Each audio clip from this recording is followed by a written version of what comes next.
Hola, buenas a todos. Bueno, aquí estoy con un viejo amigo, con alguien con el cual yo me formé, y que es una persona que no es cualquier persona porque hizo cambios muy importantes, al menos en mi ciudad, y en una época, decíamos, hasta en 6 provincias de Argentina por el alcance que tenía la AM. Una época en la cual no había redes y una época en la cual la gente se conectaba mucho con lo que es la radio. Aún hoy se sigue recordando ese viejo programa llamado El Umbral. Pero Tomás José Latino empezó mucho antes con esto, hasta 2 décadas antes, inclusive. Tomás, ¿cómo estás? ¿Cómo empezaste con todas estas temáticas? Hola Marcelo, un abrazo y un saludo para todos los que nos escuchan. Bueno, en principio me alegra verte. Me acuerdo la primera vez que apareciste, ahí sentadito, entre las primeras filas de cuando hacíamos nuestras conferencias y charlas. Y gracias a Dios seguiste el buen camino, no porque me hayas seguido a mí, sino porque evidentemente no abandonaste la cuestión y le diste para adelante. O sea que la semilla anduvo germinando bien, me parece. Veremos cómo termina, ¿no? Sí, sí. Bueno, yo empecé, digamos, por decirlo de alguna manera, profesionalmente en la mediados de los 70, pero ya un par de añitos antes, siendo muy joven, ya estaba interesado en estas cuestiones, porque como siempre digo, yo empecé al revés, no empecé cuestionándome si existían o no, sino cómo sería la maravilla de la creación, es decir, lo acepté internamente como que venía conmigo. Por lo tanto quería empezar a descubrir ese otro mundo que todavía muchos estamos buscando y que algunos hemos encontrado parte de todo eso, ¿no? Así que una cosa me fue llevando a la otra, y obviamente como no existe la causalidad ha hecho que las causas determinaran efectos y por lo tanto en el camino iban apareciendo cosas que me dieron lo que hasta el día de hoy he podido conformar en lo que creo que es mi misión humildemente, de hacer lo que tengo que hacer en esta vida. Y bueno, decidí seguir adelante, en donde ahora estoy en una etapa totalmente distinta, ¿no? Tomás, hubo un momento en esos años 70 que realmente provocó que vos te decidieras a entrar definitivamente en estas temáticas, que fue el fallecimiento de un amigo que estaba en estos temas. Sí, sí. Eh, bueno, me emociona porque yo compartí los últimos minutos y horas de un acto, un accidente que tuvo y que compartíamos esta mirada, ¿no? Como todos pibes juntábamos revistas, queríamos hacer un observatorio, queríamos investigar, no teníamos nada, las ganas. Y recién casado tuvo un accidente, un verdadero atleta y sin embargo, bueno, las circunstancias tirándose en el río, tuvo una desgracia que quedó hemipléjico y terminó falleciendo. Y tuve una experiencia muy fuerte con él porque lo iba a cuidar todas las noches, entonces tuve meses que duró su convalecencia hasta que falleció. Bueno, sí, continuamos ahora con el relato de Tomás, que nos estaba comentando acerca de un amigo a través del cual él decidió definitivamente sumergirse en estas temáticas. Te decía, Rubén, así se llama, para mí en el corazón me ha quedado ese nombre. Bueno, falleció, pero días antes, ese producto de la alteración psicológica de su estado, estando en una cama donde solamente podía mover la cabeza, la situación de su joven matrimonio y todas las circunstancias que genera un hecho tan triste como este, si la medicación o qué, pero en un determinado momento me dijo que había sido visitado por estos seres, unos petizones, y que le habían dicho que se quedara tranquilo, que estaban con él. Yo en ese momento lo tomé, insisto, como algo dentro del delirio, de la enfermedad. No le dije nada porque también era esperanzador, pero evidentemente con el tiempo me he dado cuenta de que es muy posible que realmente lo hayan visitado, porque al poco tiempo Él falleció sabiendo que estaba a punto de fallecer, lo hizo pidiendo un religioso, es decir, en una situación muy particular, muy espiritual, digamos, desdramatizando un poco ese tránsito hacia lo que nosotros llamamos muerte. Me hizo reflexionar muchísimo porque, claro, fue un golpe, un amigo, un hermano, y a partir de ahí, bueno, empecé a buscar y coincidiendo con que en esa época ya estaba empezando a manifestarse el tema de la estancia de la Aurora en Uruguay y también el caso Billy Meyer en Suiza, y ni hablar de Eugenio Siragusa, que fue el que terminó llevándome por los caminos de esta verdad que yo buscaba, ¿no? Tomás, después, ¿cómo siguió el tema? A principios de los 80, caso Aurora, todo lo que vino después y que fue realmente una revolución lo de Estancia La Aurora, ya que generó una especie de cambio de conciencia en la gente. Sí, en realidad lo que cambia la conciencia de la gente tiene que ver con lo personal. La aurora ha sido un elemento más, pero no es necesario ni la aurora ni ningún otro tipo de cosas. Simplemente el interior de cada uno saber conectarse y empezar a descubrir dónde está esa verdad y seguirla. La cuestión fenoménica al ser humano siempre termina atrayéndolo y por lo tanto es la primera puerta que se abre, pero después los caminos son infinitos y uno agarra para cualquier lado, puede terminar incluso en la fogata del infierno. Digo esto no por el hecho del fenómeno en sí, sino por el propio ser humano que decide agarrar para cualquier lado. Porque siempre pedimos que alguien nos salve, siempre necesitamos que otro piense por nosotros, decida, elija por nosotros, nos solucione los problemas. Y yo he aprendido, humildemente lo digo, que esto me enseñó a encontrar el camino, pero a desarrollarlo y a fabricarlo yo mismo. Y por lo tanto saber hacia dónde dirigirme. Así fui encontrando cosas. Este fenómeno de la estancia de la Aurora, aparecieron todo tipo de personajes y hasta el día de hoy sigue hablando y te puedo asegurar que yo tuve que pasar por etapas de distinta índole, no muy agradables por cierto, y por respeto nunca hablé de esa otra etapa de la Aurora en donde se manifestó otro tipo de cuestiones que tienen que ver con el egoísmo humano, el comercio, la figuración, el descompromiso con la verdad. Y bueno, eso le pasa como a todo ser humano, inclusive a aquellos que creen ser elegidos, ¿no? Entonces yo por respeto y por amor a aquellas personas que vivían en ese lugar, me aparté en silencio y dejé que las cosas se manifestaran y se abrieran solas. Porque yo no me voy a desdecir de lo que viví y de lo que pude comprobar en ese lugar, ¿no? Me sirvió a mí para seguir avanzando en el descubrimiento de que el camino en todo esto es ni más ni menos que espiritual. Cuando digo espiritual no estoy hablando de religión, sino espiritual. No hay escapatoria a eso, a encontrar una verdad. Si creemos que solamente a través de la ciencia podemos llegar, fíjense el mundo así estamos. Tomás, hay una estancia de la Aurora.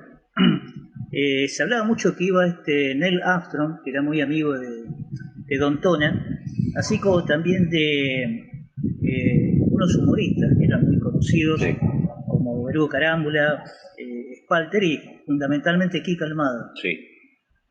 Sí, yo tengo una grabación con Kika Almada, la única grabación que él hizo pública.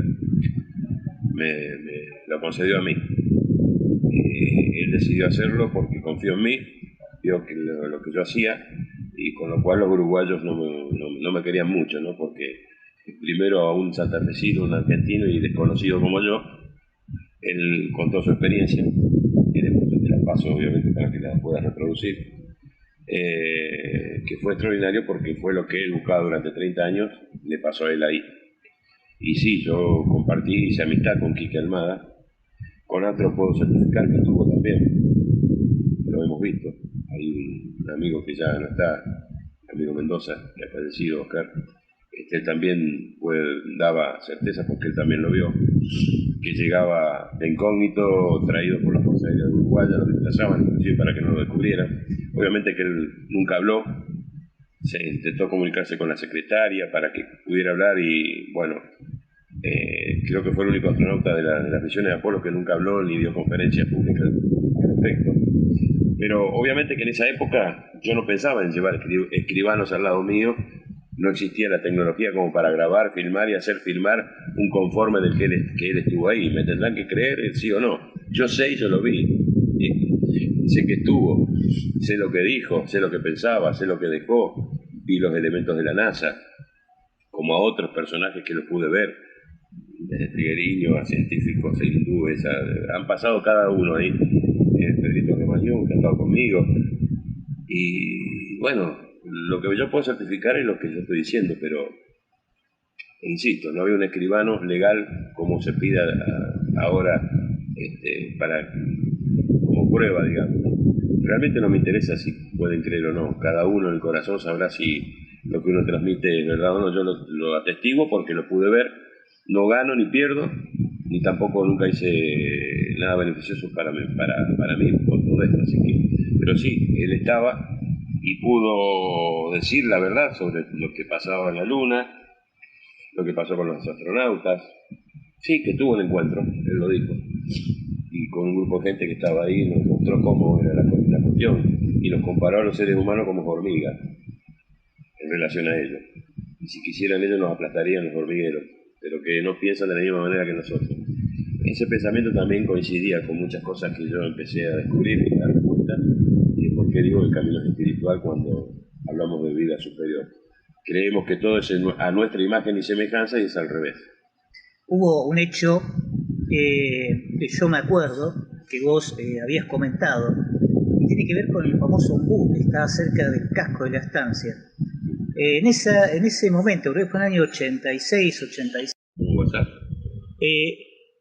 estaba justo sí, el tema del ombú. Ajá. En ese momento Constanza, una de tus hijas, sí.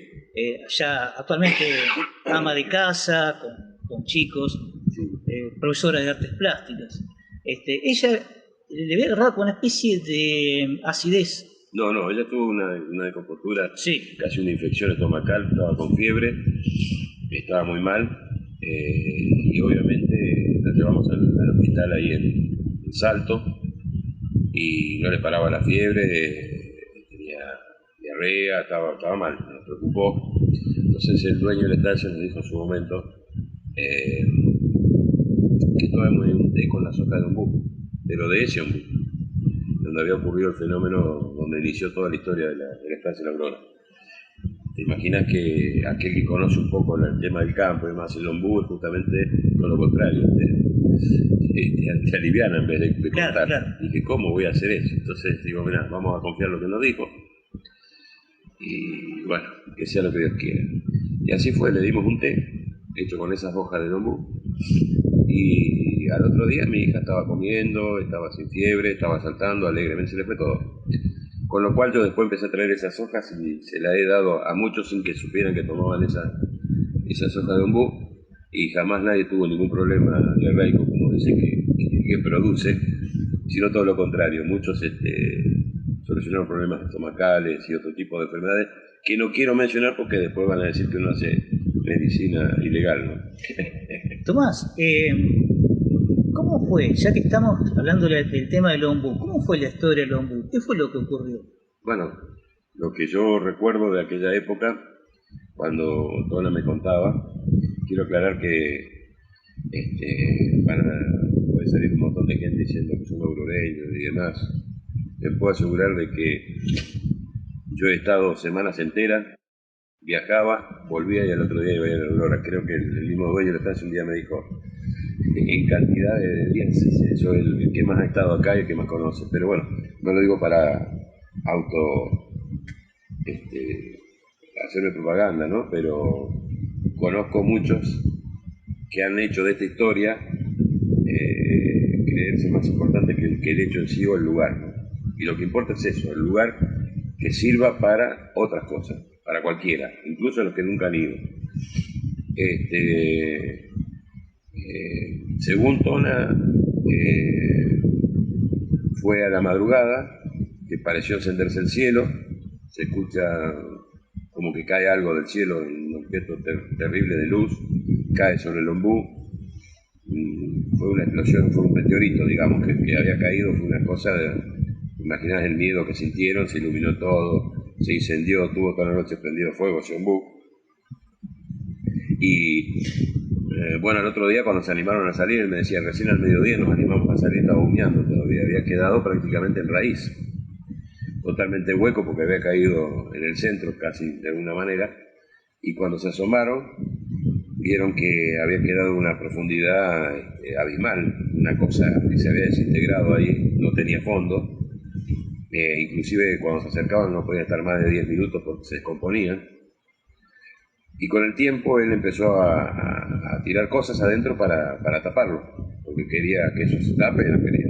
Y no sé, la cantidad de camiones que tiró de escombros, y aún así se seguía hundiendo, hasta que después, a mediados de los años 82, más o menos, ahí se niveló y quedó prácticamente tapado. Pero que ahí cayó un objeto, aparentemente, por lo que yo sé, un cristal, con información en forma esférica, es decir, casi infinita, un cristal de cuarzo puro, donde estaría la información de toda la raza humana, para ser usado en tiempos venideros o en tiempos importantes que ya están a la puerta, ¿no?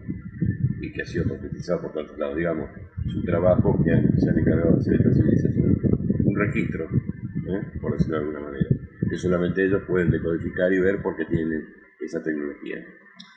Para cerrar el primer capítulo de hoy, porque esto da para mucho, ¿cómo fue la incursión de los militares uruguayos queriendo cazar ovnis en esa época y que tuvieron una muy mala experiencia?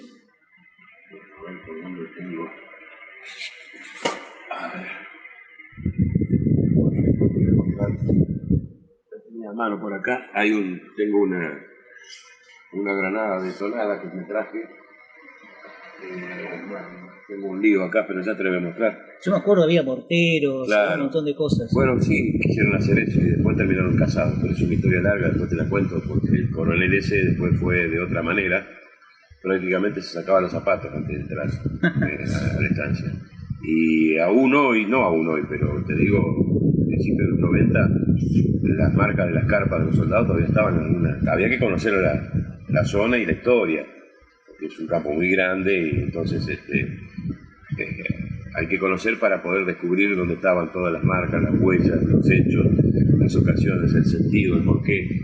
Bueno, eso estamos hablando nada más que en la estancia de la Aurora. Yo, por suerte, gracias a Dios, tuve la fortuna de viajar a Europa un par de veces, 3 veces. ¿Conociste a Eugenio Siragusa? Y no lo conocí personalmente, pero sí. No lo conocí personalmente porque hay alguien que me traicionó, que me había prometido hacérmelo conocer. Por suerte no lo necesité, pero sí me comuniqué con él y con un héroe de Malvinas que después terminó en casa de Eugenio. Le hice una de las notas que ha sido referencial para que se sepa la verdad de esta traición del nuevo Judas. Y Eugenio me autorizó a ello, personalmente. Esa grabación yo la tengo, he hablado con él, me comunicaba con él, su esposa me llamaba, y sí, y conocí a hermanos que estuvieron al lado de él y que tienen la mayor información y el archivo más grande. Sí, he conocido muchas cosas allí, por estar en Fátima, en Garabandal, en Roma y obviamente San Giovanni Rotondo del Padre Pío. Y conocí muchas. Y ahí fue agrandándose la historia de lo que me lleva a estar hoy donde estoy. Sí, por suerte la máscara de ese personaje, y esto corre por mi cuenta. Yo no lo voy a nombrar. No, yo tampoco, pero porque no vale la pena. Ya se cayó esa máscara y ya todo el mundo sabemos quién es. Pero hay cosas más importantes. Para la próxima entrevista vamos a hablar de Eugenio Siragusa. Ahí justo Tomás me estaba mostrando un mortero, después vamos a sacar algunas fotos. Y también de algunos hongos que habían quedado de Estancia La Aurora, que hasta el día de hoy duran. Y miren que han pasado como más de 20 y pico de años. No, que 20 y pico. Esos hongos tienen casi 40 años. 40 años, increíble, 40. increíble. Y piedras quemadas también. Piedras quemadas, y eso todo con respecto a Estancia La Aurora. Yo la Estancia La Aurora, y lo tengo muy guardado para algún día darlo, me lo dio el propio Dona el residuo del asentamiento de un ovni. No lo tiene nadie. Hasta yo quedé sorprendido. Me lo dio en mis manos y al lado mío había un ingeniero químico, vos lo conocés, Sí. muy importante, que trabajaba en el CONICET, y él fue testigo también de eso. Y otros elementos que se analizaron y que obviamente no pertenecían a la flora y fauna de este planeta y que aparecía solamente en la estancia. Pero ese residuo se recolectaba máximo una hora, más de una hora después del asentamiento de la nave, no se podía porque se perdía en la Tierra. Un elemento casi con un carbón muy brillante, finito, con un polvo, con propiedades muy particulares y beneficiosas, que yo todavía lo tengo coleccionado y que me dedico en aquel momento el Toto, dice, si la NASA pudiese tener esto en sus manos, sería capaz de matar, dice. Bueno, ahí lo tengo guardadito y algún día se da a conocer, porque lo tengo como algo muy particular, como una joya para mí. Bueno, por hoy este primer capítulo, miren si hay tela para cortar. Bueno, Tomás, te agradezco y como decimos siempre, esto continuará. Bueno, Marcelo, gracias a vos. Estoy a tu disposición para lo que quieras y me gustaría profundizar en el tema porque son épocas muy importantes en donde se está revelando esta verdad de lo que Eugenio Siragusa llamaba como ángeles ayer, extraterrestres hoy. Y a no temerles, a saber de qué se trata, quiénes son los que en una época vinieron como extraterrestres y se quedaron, no se fueron nunca más, porque son los que cayeron, y aquellos que siguen viniendo y que se les permite llegar a la Tierra, y que son aquellos que nosotros llamamos ángeles protectores y que están cumpliendo una misión. No se confundan, no traigan el verso de Hollywood que nos hace ver que en cualquier momento nos van a invadir. No tienen esa capacidad porque aquellos que una vez cayeron no pueden llegar a la Tierra, no tienen la capacidad, de la misma manera que nosotros no podemos ni siquiera llegar a Marte, no lo permite la ley cósmica. Por lo tanto, los que llegan no llegan para invadirnos. Ya cayeron una vez después del desastre que hicieron con Mayona o el planeta Lucifer, aquello que quedó ahora como asteroide dando vueltas, ¿no? Pero eso es tu historia a contar otro día. Bien, gracias, Tomás.